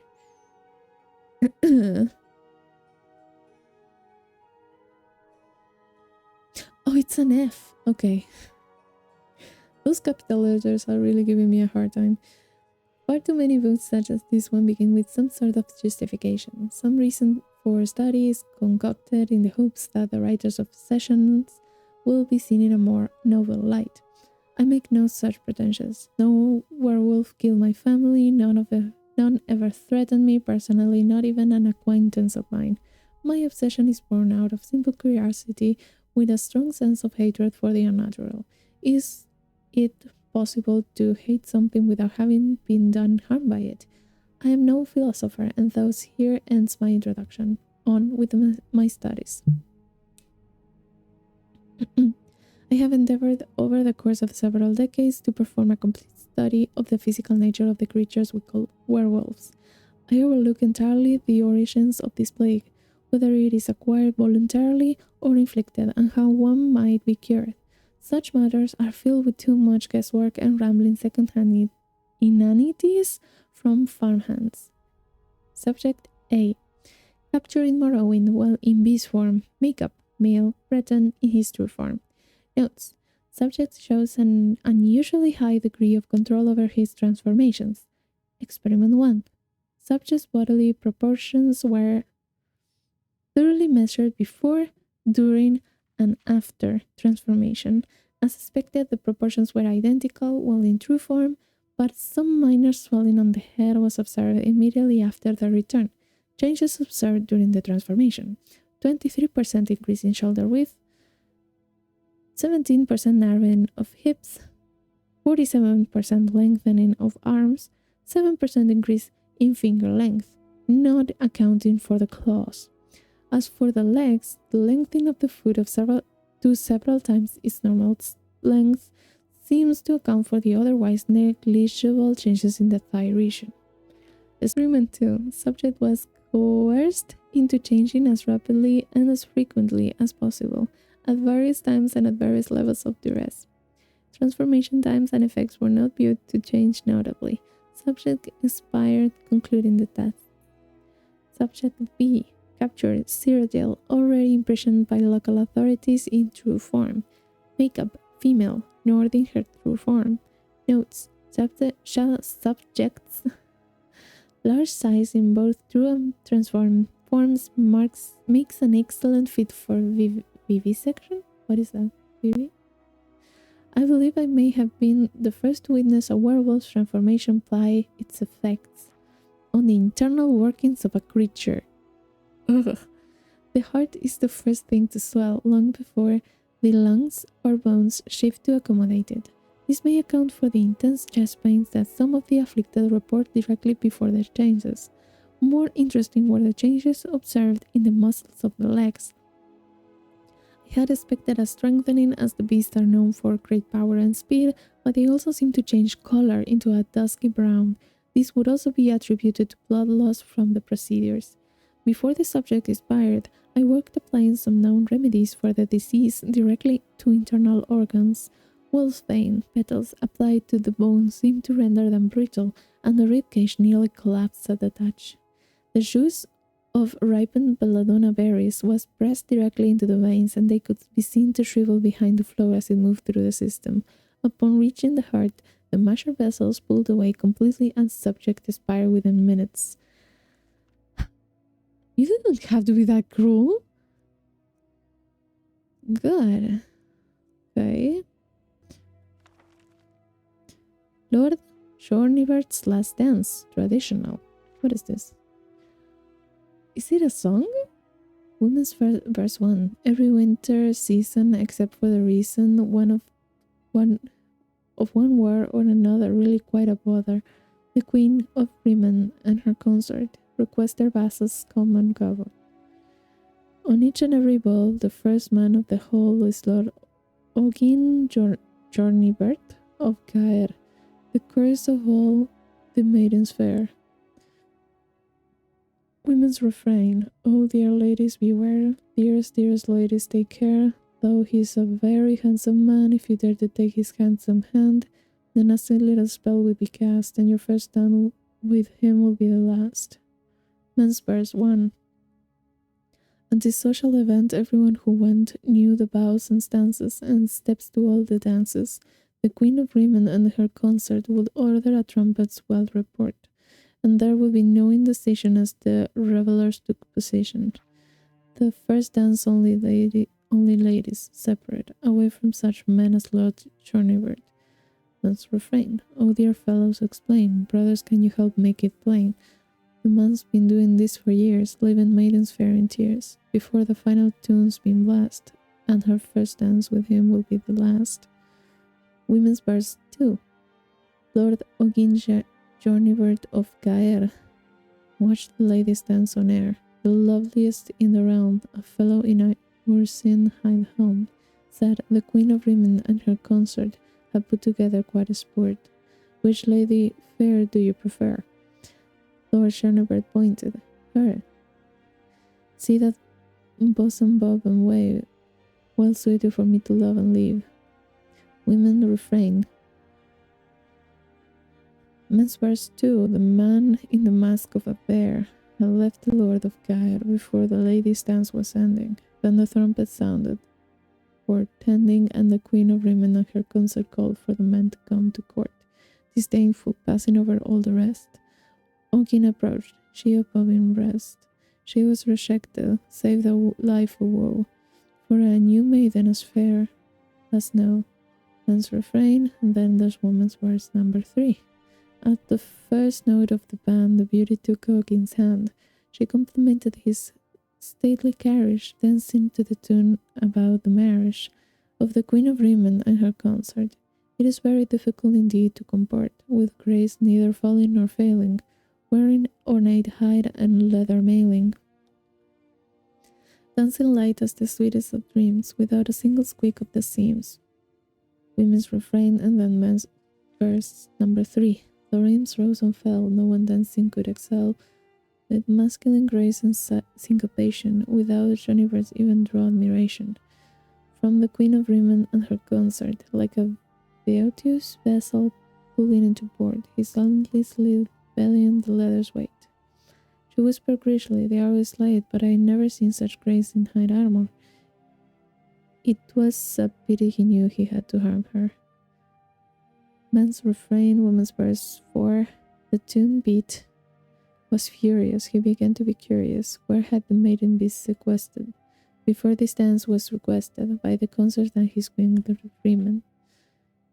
I didn't see you dance with the women. My dress was torn as I came to the dance, she said, smiling in a voice deep as a man's. My maids worked quickly to repair while I wore a suit of hide, a helm of a bear.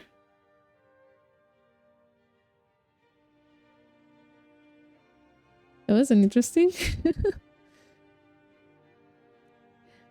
Okay, what else do I have? Heretical Thougts? Zealotry? What? Oh god. Zealotry is an abomination that must be wiped from the Shivering Isles. We cannot suffer their beliefs to spread to even one more soul. They name us heretics for our lack of belief. We gladly accept the name and will make an honorable one. It is not heresy to speak truth. It is not heresy to speak out against an unjust lord. It is not heresy to take arms and action in defense of true belief. We are the so-called heretics of the Shivering Isles. When we do not speak heresy, we speak the truth. Our Lord, Sheogorath, is but a man. He is only flesh and blood, not a god, and certainly not a Daedric prince. Wait. We have read something about Sheogorath. I think. Would I made something like a mission? Okay. Coming back to it. There are no princes in the realm of the Daedra. Only vile servitudes such as the hunger that we summon to do our bidding. Sheogorath the False is a mad despot. Years of babbling in full magic and consulting with Daedra have driven him mad. He is not a fit ruler, let alone divine. He perverts the teachings of Arden Sul, he who gave his heart's blood. When the truth of our cause is common knowledge among the people, we will drive him from New Sheoth and put that cesspool of this to the sword. His 4 limbs will be scattered to the 4 winds. His head will be rest upon the hill of suicides, and his heart shall be burned in the flames of freedom. His entrails shall be fed to the dogs. We will make all the people of the Shivering Isles wear the robes of the heretics. And by those robes we know each other to be true non-believers. The people shall return to the wilderness and live among the wild things, as we do. They will see the wisdom and purity of the life we lead, and they will hail us as saviors. Interesting. Ooh, hidden treasure. Wait. Crystal Drift Cave. Heard it from a coinless trader trying to save his own skin, going to send a few to see. Okay, yeah, this is for the Seducers, I think. Physical? Saints? Okay. That's it. I'm going to store the books right over here where I'm leaving all of them. All my books and stuff. I think I left something that I shouldn't. That's on the blacksmith. That's from a quest. Okay. I think I left something that I shouldn't. Was it something before the Ashes of Man, right?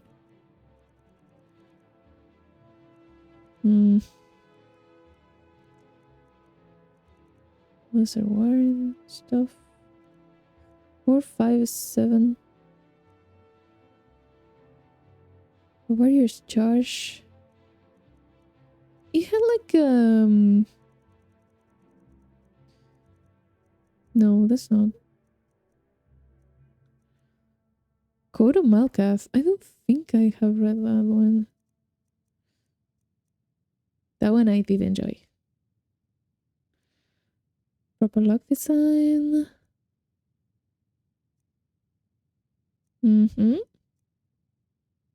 Incident at Necrom. Have I done that? Faithful can too. I mean, it's the 2. I don't think I have the 1. Before the Ancients of Man. There you go. So, yeah, store that one. Let's, I feel like reading. Timeline Series, Volume 1, Before the Ages of Man, by Icantar of Chimerene. Before man came to rule Tamriel, and before the chronicles of the historians recorded the affairs of the rulers of Tamriel, the events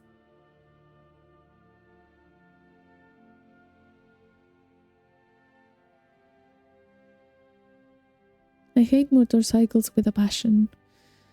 Anyways, the events of our world are known only through myths and legends, and through the divinely inspired teachings of the 9 divinities. For convenience, historians divide the distant ages of prehistory into 2 broad periods of time, the Dawn Era and the Merethic Era. Have I read this before? Dawn Era is that period before the beginning of mortal time when the feats of the gods take place. The Dawn Era ends with the exodus of the gods and magic from the world and the founding of the Adamantine Tower. Yeah, I read this. Yeah. Okay, so the incident at Necrom.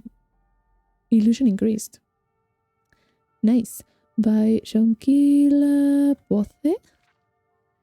Situation simply is this, said Flagsith, his face as chiseled and resolute as any statue. Everyone knows that the cemetery west of the city is haunted by some malevolent beings, and has been for many years now. The people have come to accept it. They bury their dead by daylight and are away before Maser and Secunda have risen and the evil becomes forth. Only victims to fall prey to the devils within are the very stupid and the outsiders. It sounds like a natural solution to filtering out the undesirables then, laughed Nirath, a tall middle-aged woman with cold eyes and thin lips. Where is the gold inside them? From the temple. They are reopening a new monastery near the cemetery, and they need the land cleansed of evil. They are offering a fortune, so I accepted the assignment with a caveat that I would assemble my own team to split the reward. That's why I sought you each out. From what I've heard, you, Nira, are the best blazed one in Morrowind. Nira smiled her unpleasant best. And you, Osmic, are a renowned burglar, though never once imprisoned. The bald-padded young man stamped as if to refute the charges before Greenback. I'll get you in where you need to go, but then it's up to you to do what you need to do. I am no combatter. Anything Nira said, anything Nira and I can't handle. Anything Nira and I can handle, I'm sure Masifa will prove her mettle. Blacksith said, turning to the 4th member of the party. She comes on very good reference as a sorceress of great power and skill. Masifa was the picture of innocence, round-faced and wide-eyed. Nitra. I feel like I'm pronouncing her name different every time. I'm trying my best, but I don't know what I'm reading at some points. Names are difficult. Nitra and Osmic looked at her uncertainly, particularly watching her fearful expression as Falasith described the nature of the creatures haunting the cemetery. It was obvious she had never faced any adversary other than man and mare before.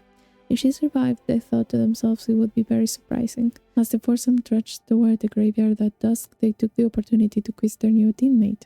Vampires are filthy creatures, said Nitra. This is reading, you know.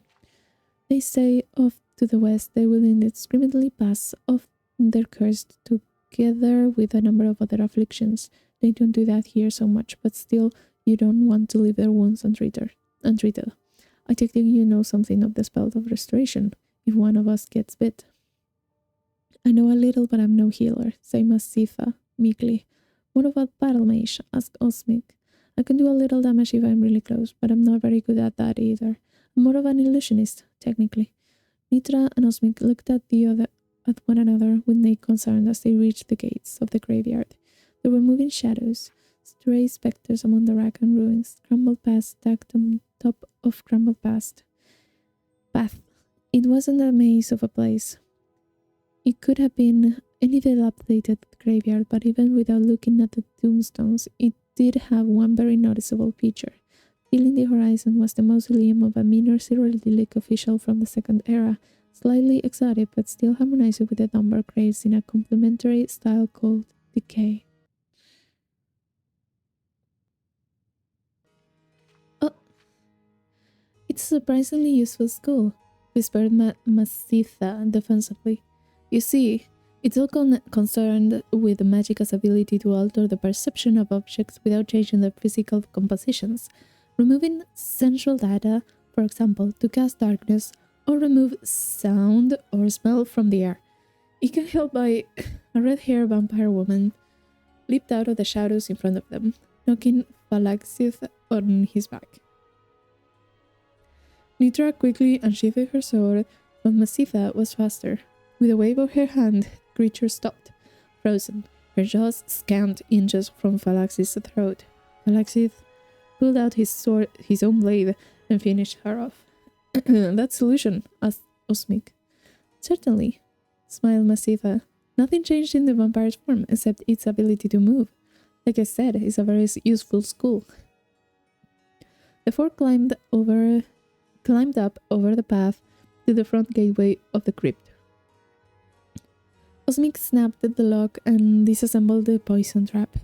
The sorceress cast a wave of light down the dust-choked corridors, vanishing the shadows and drawing the inhabitants out. Almost immediately, they were set on by a pair of vampires, howling and screaming in a frenzy of bloodlust. The battle was joined, so no sooner were the first two vampires felled than their reinforcement attacked. They were mighty warriors of uncanny strength and endurance, but Masitha's paralysis spell and the weaponry of Phalaxith and Nitra clove through their ranks. Even Osmic aided in battle. "They're crazy," gasped Masitha when fight finally ended and she could catch her breath. "Quara, the most savage of the vampire bloodlines," said Phalaxith. "We have to find and exterminate each and every one." Delving into the crypts, the group hounded out more of the creatures, though they varied in appearance. Each seemed to rely on their strength and claws for attacking, and subtlety did not seem to be the style of any. When the entire mausoleum had been searched and every creature within destroyed, the four finally made their way to the surface. It was only an hour until sunrise. There was no frenzied scream or howl. Nothing rushed forward towards them. The final attack, when it happened, was so unlike the others that the questers were taken utterly by surprise. The ancient creature waited until the four were almost out of the cemetery, talking amiably, making plans for spending their share of the reward. He judged carefully who would be the greatest threat, and then launched himself at the sorceress. Had Phalaxith not turned his attention back from the gate, she would have been ripped to shreds before she had a chance to scream. The vampire knocked Masitha across the stone, his claws raking across her back, but stopped his assault in order to block a blow from Phalaxith's sword. It accomplished this maneuver in its own brutal way, by tearing the warrior's arm from its socket. Osmic and Nitra set on it, but they found themselves in a losing battle. Only when Masitha had pulled herself back up from behind the pile of rocks, weak and bleeding, that the fight turned. She cast this magical ball of flame at the creature, which so enraged it that it turned back to her. Nitra saw her opening and took it, beheading the vampire with a stroke of her sword. "So you do know some spells of destruction, like you said," said Nitra. "And a few spells of healing too," she said weakly, "but I cannot save Phalaxith." The warrior died in the blood-vied dust before them. The three were quiet as they traveled across the dawn, lit countryside back toward Necrom. Masitha felt the throb of pain on her back intensify as they walked, and then a gradual numbness like ice spread through her body. I need to go to a healer and see if I have been deceased. She said as they reached the city. Meet us at the Moth and Fire tomorrow morning, said Nitra. We will go to the temple and get our reward and split it there. 3 hours later, Osmic and Nitra sat in a room at the tavern, happily counting and recounting the gold marks. Split 3 ways, it was a very comfortable sum. What if the healers can't do anything for Masitha? Smiled Osmic dreamily. Some diseases can be insidious. Do you hear something in the hall? Asked Nitra quickly, but when she looked, there was no one there.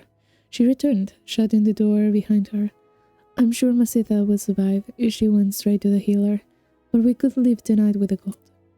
Let's have one last drink to our poor sorceress, said Osmic, leading Nitra out of the room towards the stairs down. Nitra laughed. Those spells of illusion won't help her drag us down, as useful as she keeps saying they are. Paralysis, light, silence. Not so good when you don't know where to look. I closed the door behind them. Invisibility is another spell of illusion, said Masitha's disembodied voice. The gold on the table rose in the air and vanished from sight as she slipped into her purse. The door again opened and closed, and all was silent until Osmic and Nitra returned a few minutes later. She did them well. That was fun. Going to store it. And yeah, I think that's enough reading for now. We all had fun doing the quest. That was a pretty interesting read too. And yeah, I think that will be all for today. So goodbye, bye bye.